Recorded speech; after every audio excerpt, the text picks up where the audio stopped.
이런 마음을 먼저 전하고요. 그거를 언제 가장 알 수 있냐면 무당들이 있잖아요. 무당이 굿할 때 주님의 이름으로요 찬양하고 주님의 이름으로 기도할 때 무당의 굿이 되지는 않습니다. 작두를 올라가려고 하는데도요 주님의 이름이 찬양되어질 때요 작두에 못 올라가요. 신이 내려야 올라가는 거거든요. 그런데 주님의 이름 앞에서 귀신이 나올 수가 없거든요. 그분이 권세가 있거든요. 우리의 삶의 모든 문제도 마찬가지입니다. 우리의 삶의 문제에 있어서 우리의 영혼을 고통스럽게 하는 모든 일들, 그 일들에 대하여서 실은 주님의 이름을 부르는 거죠. 그게 바로 기도하는 거죠. 그리고 찬송하는 겁니다. 바울과 실라가 대표적이었죠. 몸은 두들겨 맞을 수는 있었어요. 그런데 그들이 빌립보 감옥 깊은 곳에 갇혔을 때 가두는 자는요 이제 저놈들 어떻게 해보겠다라고 해서 그래서 가뒀지만 그런데 그들이 감옥에서 찬양하기 시작했죠. 찬송하고 기도하기 시작하니까 옥토가 흔들리고 문이 열리죠. 그리고 그곳에 간수장이 예수 믿는 놀라운 변화의 사건이 일어나죠. 저는 찬송은 그렇게 하는 거죠. 찬송은 그렇게 하는 겁니다. 우리가 십계명의 첫 번째, 두 번째, 세 번째 그 계명을 보면 첫 번째가 무슨 계명이에요? 너는 나 외에는 다른 신을 내게 두지 말지니라. 첫 번째는 누가 하시는 말씀이세요? 하나님께서요 애굽에서 이스라엘 백성들을 건져내시면서 내 백성이라고 하는 거예요. 누구의 백성이에요? 나의 백성입니다. 나의 백성이기 때문에 나의 백성, 즉 하나님의 이름이 있는 거죠. 그래서 그 하나님의 이름을 위하여서 너는 나 외에는 다른 신들을 내게 두지 말라. 주님이 한사코 당부했던 말씀이거든요. 두 번째는 뭡니까? 너를 위하여서 새긴 우상을 만들지 말라는 거였습니다. 하나님께서 말씀하시는 거예요. 그런데 그들이 가서 차지할 땅에는 우상 숭배가 팽배했죠. 그들이 가서 차지할 가나안 땅에는요 미신이 팽배했습니다. 우상 숭배가 일상적이었습니다. 안식일 그런 거 없죠. 안식일 날 오히려 전 보러 가죠. 이방 사람들은요 쉬는 날에 다 그렇게 미신을 향하여서 자신의 어떤 앞의 미래의 복을 위하여서 그렇게 제사 드리는 그런 일을 감당했던 그 나라에 들어갈 때 주님은 쉬라고 하시는 거거든요. 그러니까 주님의 이름, 주님의 명령을 듣고 휴식을 취하는 겁니다. 내 영혼의 휴식. 근데 그 휴식은 계명을 따르는 휴식입니다. 그 휴식은 단지 쉬는 것이 아니라 주님의 계명을 따르는 겁니다. 그래서 네 번째 계명이 뭐예요? 네 번째가 안식일을 기억하여 거룩하게 지키라 라고 말씀을 하신 거예요. 안식일은 하나님의 명령입니다. 하나님의 뜻이고요. 하나님과 우리 사이의 관계, 계약입니다. 그리고 세 번째가 뭐냐면 너희는 나의 이름을 망령되게 일컫지 말라. 하나 여러분들에게 주의 주는 것은 그렇습니다. 절대로 여러분은 어제도 집회에 이렇게 나가면서 찬송가를 부르면서 집회에서요 그렇게 하는 모습을 보는데 주님 앞에 주님의 이름을 이용해서 죄짓지 않길 바랍니다. 주님의 이름으로 거기서 찬송 부르라는 게 아니었어요. 그거는 이념 문제입니다. 자기의 이념을 따라 할 수 있어요. 그런데 찬송하지 마라 이거예요. 왜 주님의 이름으로 자기 이념을 합리화합니까? 주님의 이름을 망령되게 일컫지 마라. 주님이 동의해 줄 수도 있고 동의해 주지 않을 수도 있잖아요. 그런데 왜 주님의 이름으로 거기서 찬송하고 기도하고 그러냐 이거예요.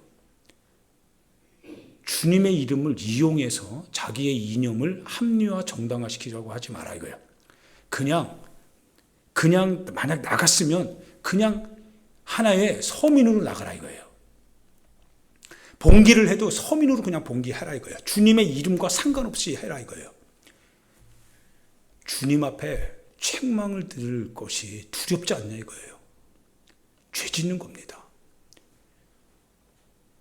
그 모습을 보는데 광란하는 것 같아요. 주님의 이름을 가지고 저렇게 막 하나나갈 때 교회 이름이 돼서는 안 됩니다. 그냥 그들끼리 좌익이든 우익이든 너희들이 원하는 대로 해라 이거예요. 그런데 교회를 끌어들이지 마라 이거예요. 왜 거기에 교회를 끌어들이냐 이거예요. 하나님의 몸이 왜 나누어졌는데 왜 서로 하나님의 몸이다라고 정당성을 부여하느냐 이거예요. 주님이 그럼 찢어졌냐 이거예요. 예수의 몸이 이렇게 찢어지고 갈라지고 나눠지는 것이 그것이 하나님의 뜻이냐 이거예요. 주님의 이름을 망령되게 일컫지 마라 이거예요. 지옥에 갈지 어디에 갈지는 정말 두려운 일 아닙니까? 여기서는 신앙을 이용해서 자기의 득을 얻을 수는 있겠지만 하나님의 나라에 가면 하나같이 싹 다 아마 발버둥껴질 겁니다. 주님 나라 가면 전혀 상관이 없습니다. 다만 주님이 말씀할 거예요.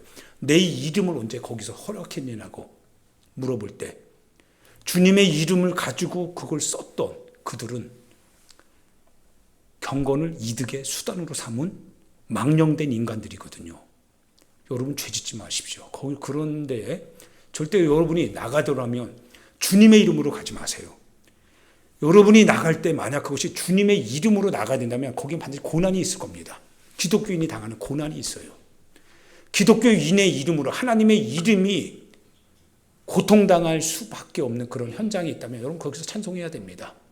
주님의 이름 때문에 찬송하세요. 예수의 이름이 핍박을 당하고 고통을 당하면 찬송하세요. 그리고 고통을 끌어안으세요. 예수의 이름 때문에 고통 당하는 겁니다. 그러나 예수의 이름이 아니잖아요.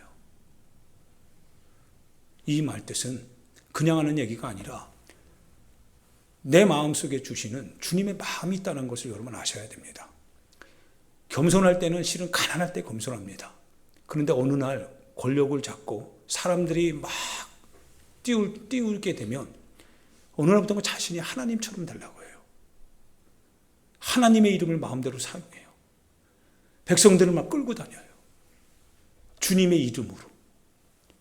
기가 막히고 통탄할 일입니다. 가슴 찢어지는 일이에요. 예수님이 사람들이 예수님을 왕으로 삼으려고 하니까 자기를 왕으로 삼는 줄 알고 주님이 산으로 홀로 가요. 떠나가 버려요. 주님은 정치적인 메시지가 되고 싶어 하시는 분이 아니에요. 그분은 정치적인 선두에 서서 사람들을 끌고 다니려고 했던 분이 아니세요. 그를 왕으로 삼을 것을 알고 오히려 그들을 피했던 분이 예수님이세요. 언제 예수님이 그런 일을 했냐 이거예요. 말고라고 하는 대제사장 그 신하가 예수님을 잡으러 오죠. 베드로가 칼을 빼서 그 귀를 동강냅니다. 예수님이 말씀하세요. 그 귀를 신하의 귀를 만져주면서 칼로 일어선 자는 칼로 망한다. 주님의 마음입니다. 그리고 그 말고가 더 이상 그 주님 앞에서 치유를 받고 나서요. 더 이상 그들 편에 서질 않아요. 주님을 따를 뿐입니다. 우리는 예수님을 따르는 사람들이에요. 예수님을 따르는 사람들이지 우리는 어느 편에 서는 사람들이 아니다 이거예요. 단지 그 정책들이 하나님의 뜻에 있는지 뜻에 있지 않는지에 대해서는 분명히 우리는 따질 겁니다. 왜냐하면 그것이 하나님의 교회, 몸된 교회와 그것이 적대적이라면 주님의 이름이 소위 말하면 신앙 고백에 반한다고 한다면 우리는 거기에 대해서 우리는 항거할 수 있습니다. 그러나 이념 문제는 아니다 이거예요. 예수님께서 예수님의 모습을 이렇게 쭉 훑어보면 그게 우리의 신앙의 가이드라인이거든요. 예수님이 하시는 모습들을 이렇게 쭉 돌아보면 그분은 하나님의 나라의 말씀을 전합니다. 귀신을 쫓아냅니다. 병든 자 올 때마다 고쳐주세요. 약한 사람들 약하잖아요. 현실에 우리 약해서 굶주릴 수밖에 없는 게 우리 인생 아닙니까? 그럼 굶주린 우리 인생들을 향하여서 예수님이 그냥 보내시지 않으시는 분. 그게 하나님의 나라의 복음입니다. 그래서 주님이 따뜻해서 그분에게 나가는데 근데 그들이 하나의 공동체를 이루고 카르텔을 이루니까 주님을 왕으로 삼으려고 해요. 바울을 예수처럼 섬기려고 해요. 베드로를 예수처럼 섬기려고 해요. 그러자 바울이 뭐라고 합니까? 우리는 터전을 세우는 사람들이지 우리는 터가 아니다는 거예요. 누가 터냐? 예수 그리스도 외에는 없다라고 하는 거예요. 사람을 보고 신앙생활하는 게 아니라 그 사람을 그렇게 쓰시는 하나님을 보고 우리 신앙생활하는 신자들이어야 된다는 거예요. 말씀을 따르는 사람들이 되어야 되지, 말씀을 이용하여서 유명세를 타는 사람들을 따르는 사람들에서는 안 된다는 거예요. 예수님께서 그래서 본의 아니게 사람들을 많이 그분이 끌고 다니는 게 아니에요. 따라왔을 뿐입니다. 주님이 가는 곳곳마다 사람이 막 엄청나게 오잖아요. 그러니까 주님이 어떻게 합니까? 그런 사람들이 몰려다닐 때마다 바리새인들과 서기관들은 소위 말하면 그 당시 그들이 기득권이라면, 기득권이 아닌 그 사람들은 야당들이죠. 그러면 야당이 막 권세를 얻는 거예요. 힘을 얻는 거예요. 그러니까 기득권이었던 이 바리새인과 서기관 사두개인들이 어떻게 합니까? 저 예수 때문에 자리가 위태위태하게 된 거예요. 정권이 위태위태하게 된 거예요. 자칫 잘못하면 로마의 황제로부터 군대가 쳐들어와서 자기들이 지금 누리고 있는 이 기득권이 다 잃어버릴 것 같아요. 그러니까 저 예수를 어떻게 됩니까? 죽여야 되는 거예요. 근데 예수님이 그렇게 하시려는 게 아니었거든요. 병든 사람들이 당연히 예수님 따라오죠. 거지, 죄인들, 창녀들, 아픈 사람들, 연약한 사람들, 배고픈 사람들이 당연히 예수님을 따라오는데 그 당시 기득권들은 다 자기들 먹고 살 문제 다 해결하니까 그런 사람들 신경 안 쓰는데, 신경 안 쓰는 사람들이 매몰차게 고통당하는 거기에 예수님이 찾아가잖아요. 찾아가니까 다 따를 수밖에 없는 거예요. 그런데 그때마다 예수님이 어떻게 하십니까? 그들을 보내고 본인은 혼자 다른 데로 가버려요. 정치적인 메시지를 자기는 던지려고 한 사람이 아니다는 거예요. 그런데 그렇게 하지 않는다 할지라도 그분이 어떻게 합니까? 정치적인 죄인으로 죽게 돼요. 결국은 기득권이 예수님을 뭐예요? 고발할 조건을 찾기 시작하는 거예요. 그리고 결국은 회당에 세워서 정죄하고 십자가에 처형을 하는 거예요. 예수님은 그런 적 한 번도 없습니다. 오히려 칼로 일어선 자는 칼로 망할 것이다 라고 하면서 칼집에 넣으라고 하면서 본인이 끌려가요. 끌려갈 수 있는 사람은 좀 없습니까? 신앙인들이. 권력에 의하여서, 서슬퍼런 권력에 의해서 예수님의 이름 때문에 고통당한다면 수갑을 채우는 한이 있어도 끌려가야 되지 않냐 이거예요. 그리고 그곳에서 끌려가도 고난 가운데 예수님의 이름으로 찬양하고 예수님의 이름으로 기도하고 주님의 이름을 높이면서 순교당한다면 피 흘린 바로 거기에서 교회가 세워지지 않겠냐 이거예요. 그게 실은 성경이 말하는 예수님의 제자, 예수님의 교회들이었습니다. 초대교회 당시도 마찬가지였죠. 초대교회 당시에도요, 성령이 임하시니까 그들이 하나의 큰 무리를 이루게 됩니다. 3,000명, 5,000명. 날마다 얼마나 대단해요. 주변에서 아마 난리 났을 겁니다. 그런데 하나님이 흩으셔요, 아예.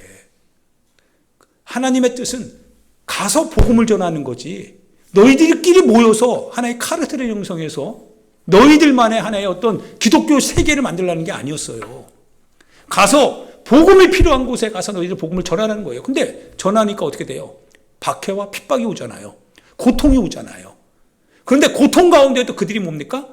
주님의 이름으로 찬양하고 기도할 때 그들의 몸은 이슬처럼 순교 현장으로 사라졌지만요, 그들이 사라진 거기에 주님이 교회를 세워 가시더라 이거예요. 그래서 로마의 정권은 무너집니다. 그런데 무너진 그 정권, 바로 거기에 뭐가 세워져요? 교회는 든든하게 부흥되기 시작하더라 이거예요. 핍박을 당하는 건 교회인데요, 교회가 정권을 이기더라 이거예요. 교회는 그게 교회입니다. 교회의 이름으로 우리가 나아가는 거는 이념을 위해서 나가는 게 아니다 이거예요. 주님의 이름으로 고통당하는 바로 그 순간에 우리는 찬송한다 이거예요. 우리는 그곳에서 하나님 앞에 기도하고 그곳에서 하나님의 영광을 위하여서 우리 자신을 주님께 내어 맡긴다 이거예요. 그래서 히브리서부터 시작해서 이 서신서를 쭉 읽어보면 장차 다가올 영광에 비교할 바가 안 된다. 장차 다가올 영광에 비교할 바가 안 되기 때문에 너희들 중에 때로는 갇히고 때로는 고통당하고 때로는 다 빼앗기고 때로는 죽임당하기도 하더라. 그러나 다가올 영광을 위하여서 그 소망을 위하여서 그 소망을 잡고 참고 기다려라. 인내하라. 그게 성경의 메시지죠. 성경의 메시지입니다. 이거 외에 다른 오늘 우리 시대를 살아갈 수 있는 다른 어떤 방법이 실은 주님으로부터 주어진 적은 없습니다. 주님은 다른 방식을 우리에게 준 적이 없어요. 오직 예수의 방식, 주님이 걸어갔던 그 방식 그대로 우리로 하여금 살게 하셨던 겁니다. 할렐루야. 이게 주님의 방식이에요. 주님의 뜻입니다. 잘 분별력을 가지고 오늘 이 시대를 살아가야 될 것 같아서 여러분을 지켜야 될 책임이 있기 때문에 말씀을 드립니다. 주님의 이름을 망령되게 일컫는 일에 여러분 절대 한 발자국도 담그지 마십시오. 주님의 이름을 사용하지 말고 여러분의 그냥 사상이니 사상적인 그와 같은 논지를 피는 것은 괜찮습니다. 사상인 걸 어떻게 해요? 그러나 복음을 사용하지 말아야 해요. 그럼 복음과 전혀 상관없습니다. 예수님께서요, 제자들을 부르십니다. 그리고 제자들이 이제 세워지게 되어졌죠. 세워집니다. 그런데 어느 날 많은 사람들 가운데 아픈 사람들, 고통당하는 사람들, 가난하고 헐벗고 못 먹는 사람들 뿐만 아니라 사회적으로 외면당하는 사람들, 문둥병자들, 고립된 사람들, 여성들, 아이들, 죄인들, 창녀들, 거지, 맹인, 소경들, 못 걷는 사람, 문둥병자, 주님의 이름을 간절히 바랄 때마다 주님에게 찾아오더라 이거예요. 이 역할을 실은 여러분과 나에게 맡겨줬습니다. 그 역할을 실은 여러분과 제가 해야 되는 거겠죠. 그들이 예수님께 왔듯이 실은 교회는 바로 그런 사람들을 향하여서 실은 열어야 되는 게 맞죠. 그런 사람들이 구성원이 되는 게 맞죠. 그 사람들이 모입니다. 그 사람들이 모여서 예수님께 나를 고쳐달라는 거예요. 귀신 들리니까, 그래서 말을 못하니까 주님이 벙어리 귀신 들린 그 귀신을 쫓아냅니다. 그러니까 말하기 시작하더라 이거예요. 못 걷는 사람 주님이 불쌍히 여겨서 일어나라라고 하니까 일어나더라 이거예요. 예수님이 그러신 분이세요. 사람들이 얼마나 감격스럽겠어요. 그 예수님을 볼 때마다 그 예수님이 나의 삶의 깊은 데까지 들어와서 남에게는 말도 못하고 말했다가는 자칫 외면당할 수밖에 없는 이러한 사적인 어떤 마음의 아픔들이 있는데 그걸 주님이 다 고쳐주시니까 그게 우리의 연약함이거든요. 그래서 이사야서에도 우리의 연약함을 감당하였느니라 라고 표현을 하고 있습니다. 17절, 8장 17절 같이 한번 읽어볼까요? 같이 읽어봅니다. 시작.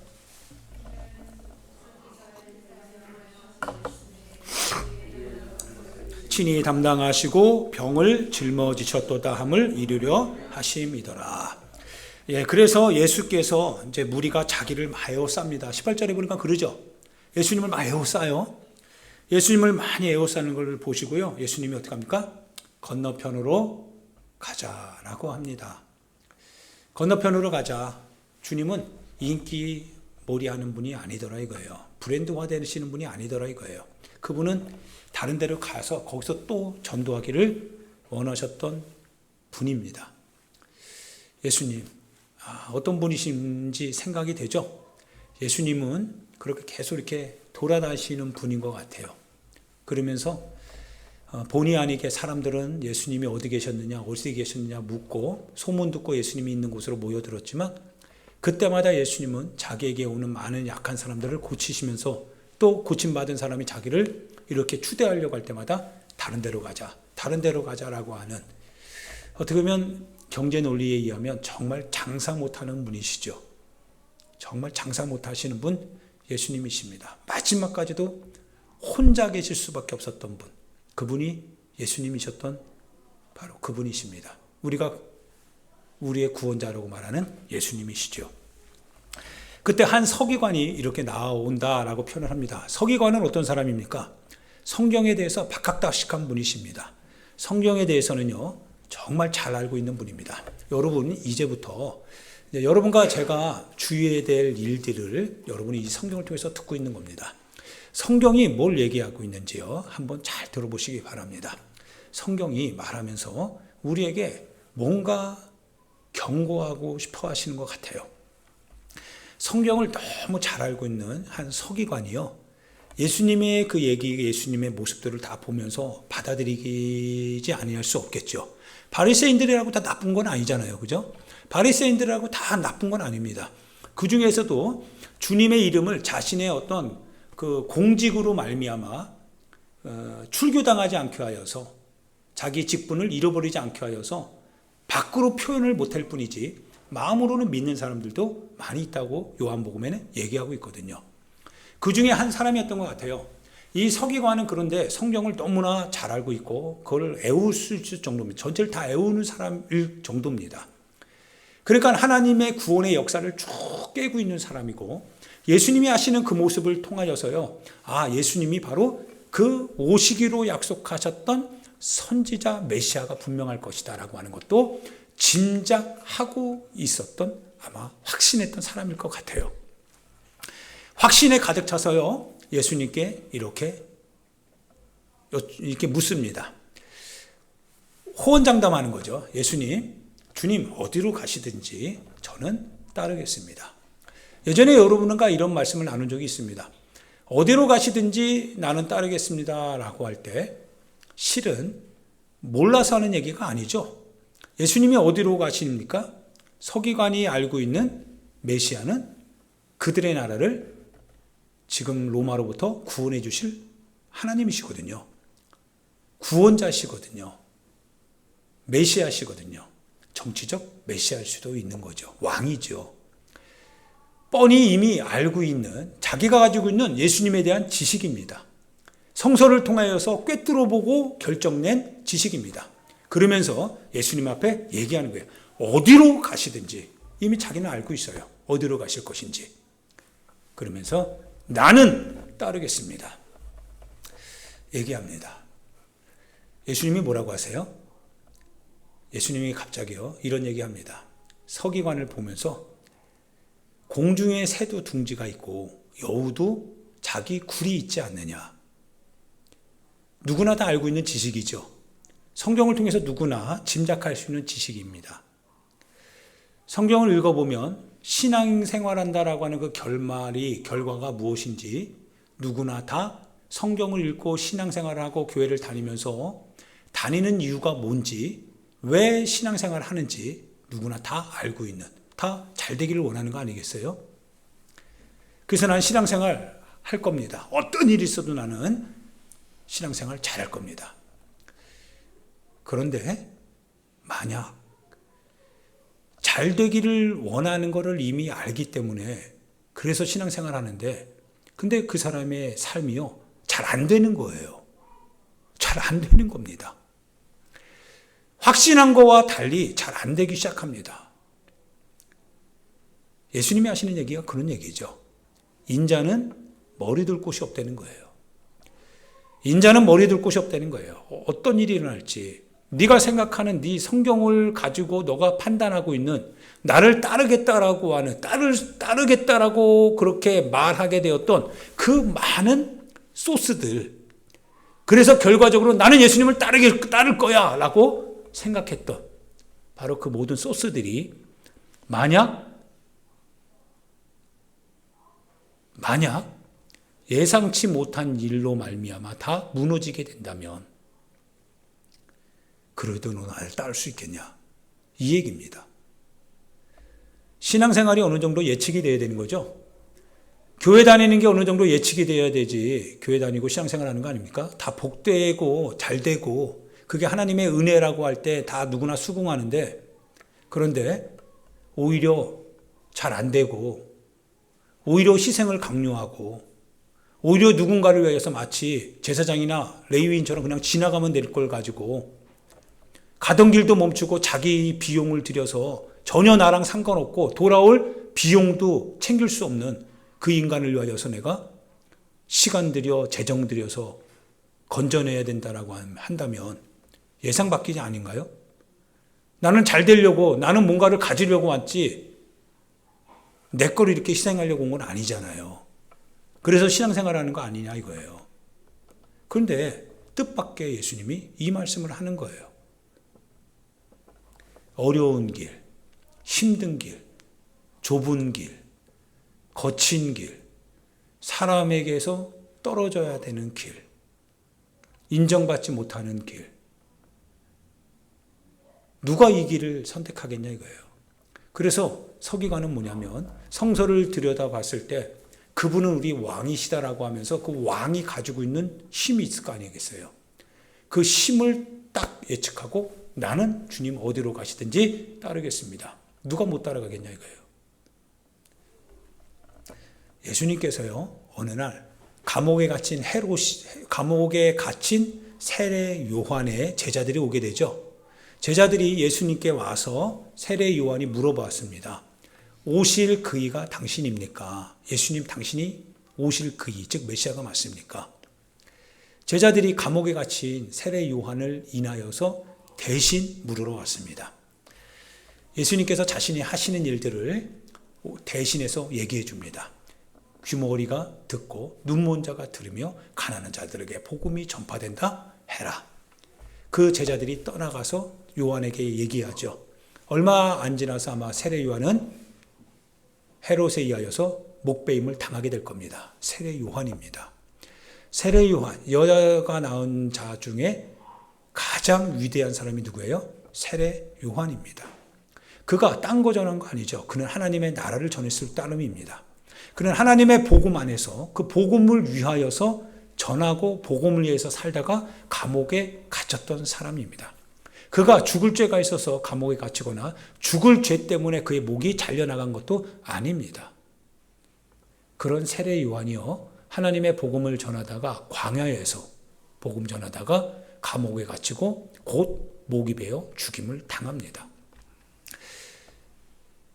그 제자들이 간 다음에요 그리고 자신의 12제자를 불러놓고서 하시는 말씀이 그렇습니다.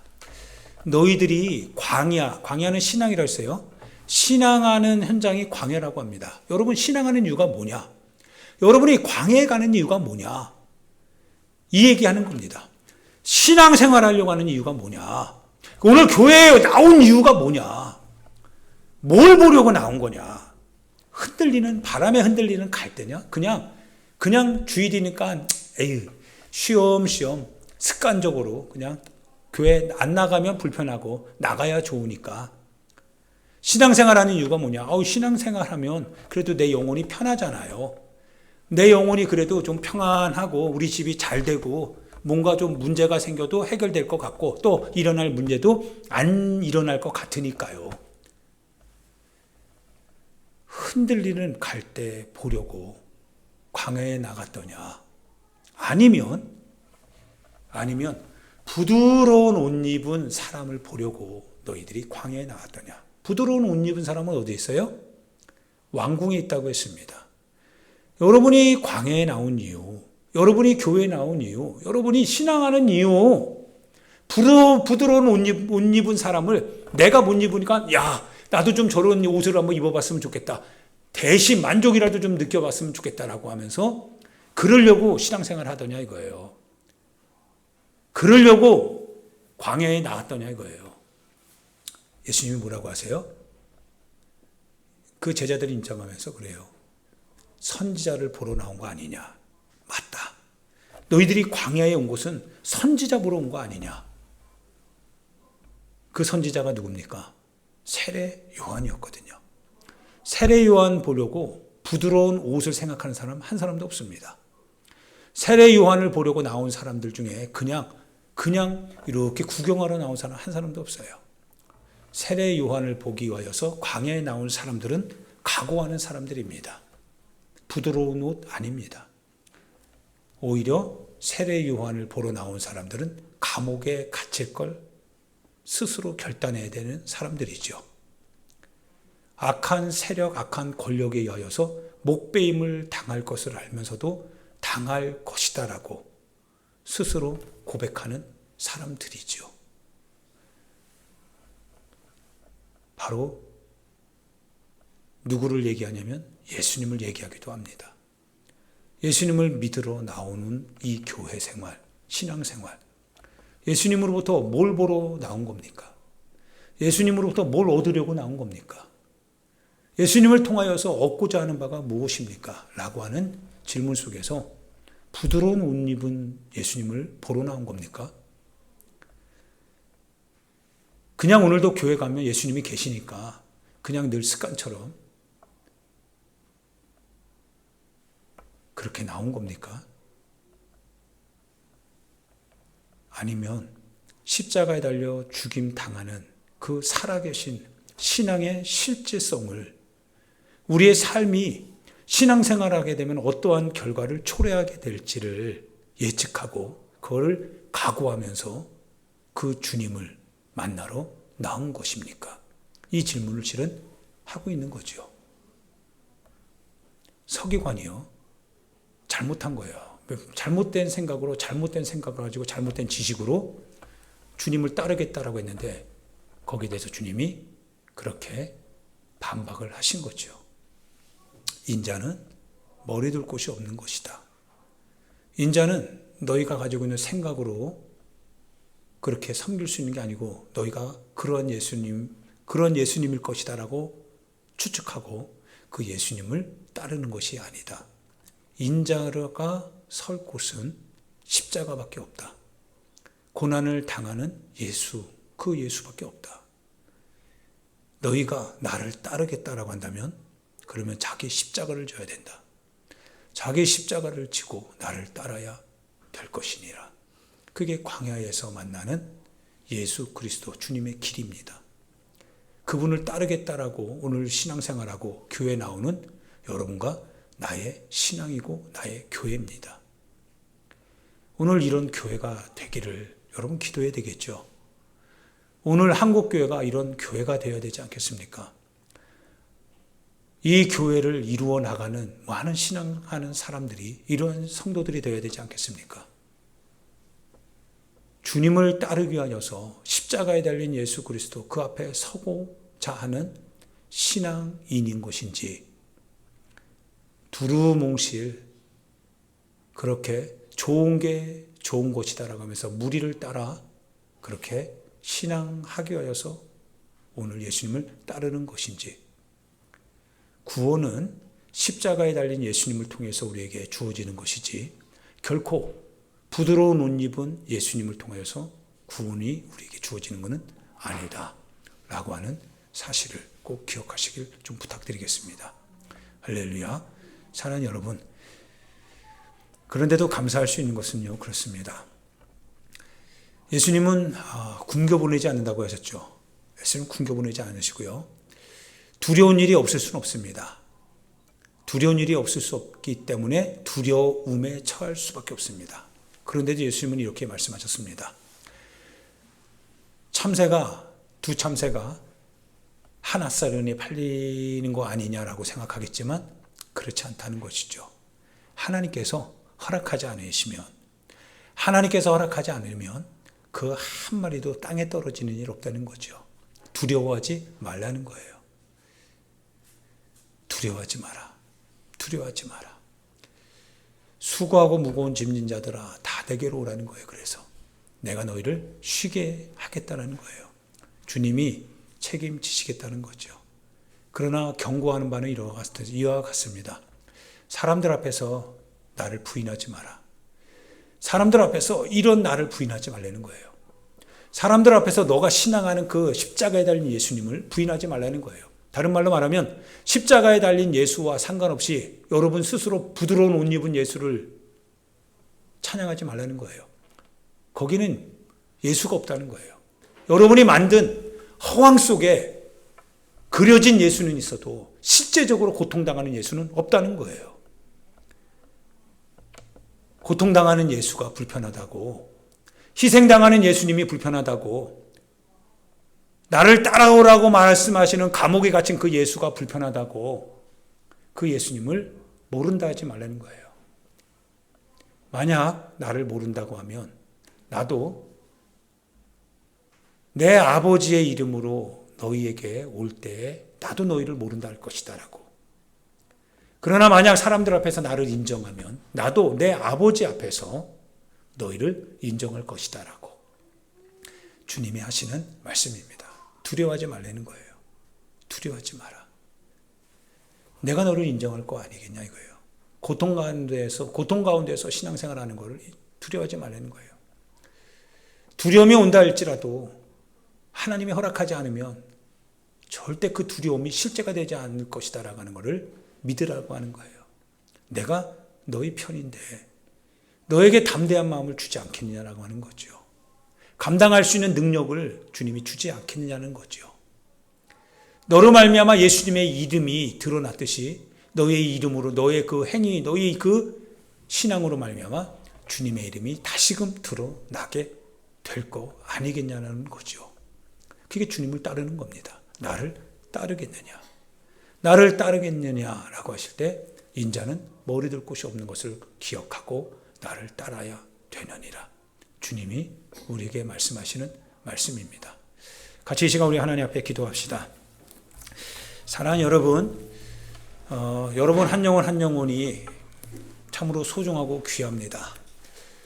육체적으로 여러분을 건질 수 있는 힘과 능력과 그런 건 제게 없습니다. 그러나 이 시대를 보면서 여러분을 하나님의 말씀 안에서 이끌고 갈 수 있어야 된다라고 하는 소명과 사명과 지혜는 있습니다. 건져내야 될 책임이 있습니다. 여러분 꼭 부탁드립니다. 오늘 듣는 말씀을 그저 삼각교회 한 작은 목사가 하는 얘기라 듣지 마시고 십자가에 달린 저 홀로 사람들에게 다 버림당하여서 홀로 죽임당하는 그 예수님을 집중하는 중에 그 예수님이 어떻게 우리를 신앙생활하게 하는지를 말하게 하라는 그분의 뜻을 따라서 여러분에게 말씀하고 있는 같은 목사의 말이라고 여러분 듣고 신앙을 예수 안에서 잘 할 수 있길 부탁드립니다. 흔들리지 마시고 십자가에 달린 예수님을 바라보면서 고통을 끌어안고 한 걸음 한 걸음 가다 보면 주님 가신 그 길까지 다다를 것을 확신하고 부인하지 마시고 뒤돌아서지 마시고 주님의 뜻대로 그렇게 나아갈 수 있기를 예수님의 이름으로 축원드리면서 우리 주여 한번 부르고 말씀을 생각하며 기도하도록 하겠습니다. 같이 기도합니다.